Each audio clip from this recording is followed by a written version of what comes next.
Hi, I'm Mark Green. I've designed and built a unique clock which I believe uses a movement which has never been used before. I was inspired by a clock I saw almost 40 years ago in the Europa Center in Berlin. It's called the Time Flow clock.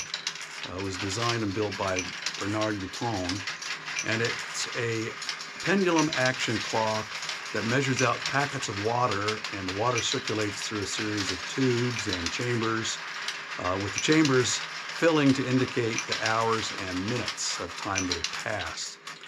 All pendulum clocks require three things: a pendulum, obviously, and some way to count the pendulum motion, and a way to give energy to the pendulum. In a traditional grandfather clock, the pendulum is connected to an escapement, and the escapement transmits power to the pendulum and counts the pendulum ticks driving the gear train. Pendulum needs energy because a free-moving pendulum will eventually stop due to friction at the pivot point and air resistance. Dutron's time flow clock has always fascinated me, and I've wondered for years if instead of using water, you could use steel balls or marbles. And now that I'm retired, I've had the time to think about it and figure it out, and here it is.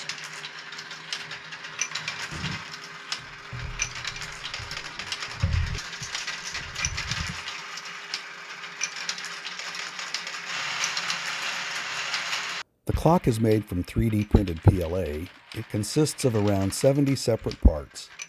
I've printed over 500 parts to get to the design where it is today. The pendulum meters out steel balls every 2 seconds. The falling ball pushes a piston that lifts one ball into place for the next swing of the pendulum. The balls travel through something very similar to other rolling ball clocks. First, there is a 2-second accumulator. When 10 seconds have passed, it releases one ball into the 10-second accumulator, and 4 balls travel to the bottom of the clock to get recirculated. The 10-second accumulator fills at 50 seconds, and the 60-second ball triggers the accumulator to empty, and that ball falls into the 1-minute accumulator, which fills to 9 minutes. Similarly, the 10-minute ball empties the 1-minute accumulator and adds to the 10-minute accumulator. Finally, the 60-minute balls empty the accumulator and adds to the hour accumulator. In a 12-hour clock, there is no such thing as the 0 hour. When the hour accumulator is empty, it is 1 o'clock. Classic rolling ball clocks keep a fixed ball near the end of the accumulator to show this. I haven't taken the time yet to design a space for that stationary ball. Classic rolling ball clocks use an electric motor timed to drop a ball every minute. In these clocks, it is the electric motor that regulates time measurement. My clock is unique because it uses a pendulum to regulate time measurement, similar to a traditional grandfather clock and Gittin's time flow clock.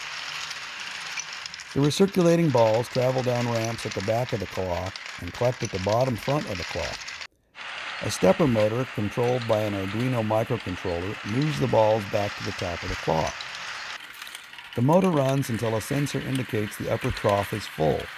The motor remains off for 30 seconds, then turns on again until the ramp is full. I originally thought I could use weights to drive the ball elevator, but that turns out to be impractical. Each ball is about 8.4 grams. In 1 hour, 1,800 balls must be moved from the bottom back to the top. That is over 15 kilograms, or around 33 pounds per hour, and 362 kilograms per day. The elevator lifts the balls about 350 millimeters, so the energy required to lift the balls is around 130 joules. Assuming a 50% efficient ball elevator could be driven by a weight that falls through 2 meters, that weight would have a mass of 130 kilograms, or around 280 pounds. That's a big weight. Could it be done? Probably, but I didn't want to take that on. So I begrudgingly added an electric motor. However, to show that it is the pendulum that is regulating the measurement of time, I run the motor periodically rather than constantly. I'm trying to come up with a clever name for my clock. The time flow clock is aptly named since it relies on flowing water. Pendulum-regulated rolling ball clock, while accurate, is boring. Please comment on this video with name suggestions. This clock is just the first working prototype. Already there are several things I want to change. First, I need to add a fixed ball for hour 1. I want to replace these super fancy paper labels with something 3D printed. I want to move these 2 ramps to the back so that the ball lifting mechanism is visible. I think there needs to be a bearing here at the top of the ball elevator. I need to incorporate this thingy to hold the pendulum weight. This is adjustable, which will let me tune the clock. Right now this clock gains about 30 to 40 seconds per day.